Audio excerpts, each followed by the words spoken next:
This defense, they have shown some cracks through the first plays in the passing game. Here's White. I don't think the Ravens were set defensively, and White was out there by himself. And on third down, a pickup of... All right, so you want to talk about a Monday Night Football game with a little bit of everything. We got to talk about this Ravens-Buccaneers matchup. Incredible comebacks, some tough injuries, and a quarterback who, honestly, might just walk away with the MVP trophy this year. This one had me on the edge of my seat. Oh, absolutely. And, beyond the final score, this game really highlights some of the big storylines we're seeing this NFL season. These high-powered offenses we're seeing, the huge impact of injuries, and, of course, this new generation of quarterbacks that are really changing the game. All right, so Ravens-Buccaneers, break it down for me. What happened? Okay, Ravens win this one 41-31. Okay. But it wasn't a blowout by any means. Right.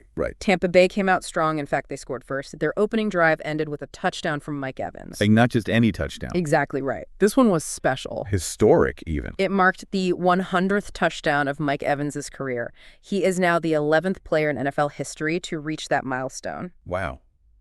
Talk about a way to start a game. So, Tampa Bay comes out strong, but how did the Ravens respond to being down early? Well, that's where Lamar Jackson steps in and basically takes over the game. Down by 10, he leads the Ravens on an incredible run, 6 straight scoring drives. 34 unanswered points. It was an offensive clinic. It's wild. When I saw that stat about Jackson, I had to check it twice, right? This is his third game with at least 5 passing touchdowns and over 50 rushing yards. It's incredible. Nobody else in NFL history has done that more than once. He's in a league of his own. It's unbelievable the way he continues to exceed expectations, you know what I mean? So he finished the game with 281 passing yards, 5 touchdowns, no interceptions. It's a good day at the office. It really is. Yeah. And you see those comparisons to LeBron James, and it's not just the athleticism. It was the leadership. It's that he makes everyone around him better, It's contagious, that confidence he has in his receivers, throwing those tight spirals even when they're covered. Okay, so we've got Lamar Jackson putting on a show, but on the other side, Tampa Bay's night takes a turn for the worse. Let's talk about these injuries because they were rough. Yeah, Tampa Bay hit hard by the injury bug in this one. They lost both of their star wide receivers. Mike Evans, who had that historic touchdown early, leaves in the second quarter with a hamstring injury, and then late in the game, Chris Godwin is carted off the field with a potentially dislocated ankle. 2 of their biggest offensive weapons gone. And that's where you really see how much injuries can affect a team, especially a pass-heavy offense like Tampa Bay. You lose your top targets, and it doesn't matter how good your quarterback is, it's going to be tough sledding. Absolutely. So what does this mean for Tampa Bay moving forward? Can they adjust their game plan, or are they in real trouble? It's a big question. Can they lean on the run game? Do they have the depth to fill those gaps? A lot of unknowns right now. Yeah. But one thing's for sure, they need to figure things out and fast. It's interesting to bring up Tampa Bay's passing game because this game really highlighted how important a strong running game can be. We saw Tampa Bay struggle to adjust, but the Ravens, they showed what a balanced attack can do. Yeah, no doubt. And we got to give Derrick Henry his due here. It's easy to get caught up in all of Lamar Jackson's highlights. But Henry was a monster in this game. 169 rushing yards on only 15 carries. Wow. That's efficiency at its finest. It really is. It's like defenses are so worried about Jackson taking off that they forget about Henry until he's already blown past them for a huge gain. Exactly. And it makes him so tough to defend because you can't focus on everything at once. Speaking of tough situations, let's get back to those injuries to Tampa Bay's receivers. It's like just as Jackson was finding his rhythm, Tampa Bay gets hit with a 1-2 punch that could really hurt them down the road. We talked about Mike Evans going down early after that historic touchdown, and then later Chris Godwin has to be helped off the field. It's a tough break for them.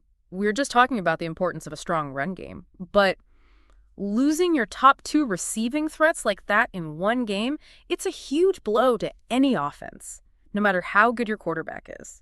For sure. And speaking of their quarterback, Baker Mayfield, he still put up decent numbers despite everything that was going on. 370 passing yards, 3 touchdowns. That's not something to scoff at. Yeah, he showed some real grit out there, but he also threw a couple of interceptions. And against a team like the Ravens that can capitalize on mistakes, those turnovers were really costly.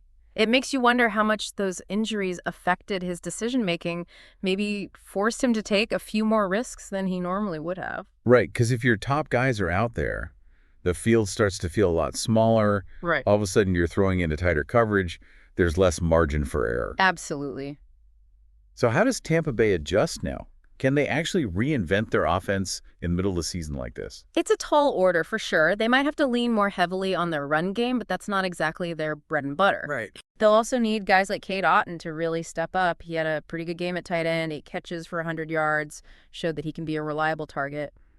But it's a lot to ask. It really shows you how quickly things can change in the NFL. Oh, yeah. One game, you're celebrating a historic achievement. The next minute, you're staring down a season-defining challenge. Every week is a chess match in this league. Yeah, and speaking of chess matches, we've talked a lot about the offensive side of the ball. Were there any defensive performances that stood out to you? Well, for the Ravens, Marlon Humphrey had himself a game, 2 interceptions. Yeah, he was everywhere. Although he did have to leave the game early with a knee injury, so that's something to keep an eye on. Right, because as we've seen tonight, injuries can completely derail a season. For Tampa Bay, defensively, it was a tough night, but there were some bright spots. Yeah, Cade Otton at tight end really impressed me with his performance. He could be a key player for them moving forward, especially if Evans and Godwin are out for an extended period. It's crazy. Yeah. One game, and we learned so much about these two teams, what they're capable of, where they might be vulnerable, and of course, all the challenges still ahead of them. So, bigger picture here, where did the Ravens go from here? Where do the Bucs go from here? Well, for the Ravens, it's all about keeping this momentum going. Lamar Jackson, he's playing like a true MVP. Their offense is clicking on all cylinders. This is a team that could make a serious run at the Super Bowl. But as we saw tonight, staying healthy is huge. Oh, absolutely. One injury and everything can change. This league can be brutal, and speaking of brutal, let's talk about Tampa Bay. They're facing a real uphill battle now, losing 2 of their best players. That's got to be tough, not just physically, but mentally. How do they bounce back from something like this? That's the million-dollar question, isn't it? Can they find a new identity on offense without their 2 main guys? I mean, they've relied so heavily on those 2 receivers for so long, it's hard to imagine them replicating that level of production. Yeah. So what's the plan? Do they just scrap everything and start over, try to establish that run game that they've kind of gotten away from? Or do they just put all their faith in Mayfield and hope he can elevate the players around him? It's probably going to have to be a little bit of both, right? They need to find ways to take some of the pressure off Mayfield, and that means establishing a more balanced attack. But this is also a chance for some of those other guys to step up. We saw flashes from Cade Otton. Yeah. Maybe this is his time to really break out. Right. It's like they've been forced into a mid-season rebuild, and they don't have a whole lot of time to figure things out. Nope, not at all. And it'll be really interesting to see how their coaching staff adjusts to this. Do they stick with their current system and just hope that other players can fill the void? Or do they make some big changes? This game might have been a major turning point for the Buccaneers. Yeah, no doubt. And I'll be watching closely to see how it all plays out. It really is a reminder that in the NFL, anything can happen. 1 minute, you're celebrating a historic touchdown. The next, you're facing a season-defining challenge. That's what makes this league so great. Every win is like a new chapter. You got your heroes, you got your heartbreaks. You never know what's going to happen next. It's a testament to these players and coaches. They have to be so resilient, so adaptable, and it keeps us all on the edge of our seats. Couldn't have said it better myself. We saw it all this week, how quickly things can change in the NFL. We witnessed a quarterback playing out of his mind, the devastating impact of injuries, the constant battle to adapt and overcome. If there's one thing we learned from this Monday Night Football matchup, it's that in the NFL, you should always expect the unexpected. Thanks for joining us for another deep dive. We'll catch you next time.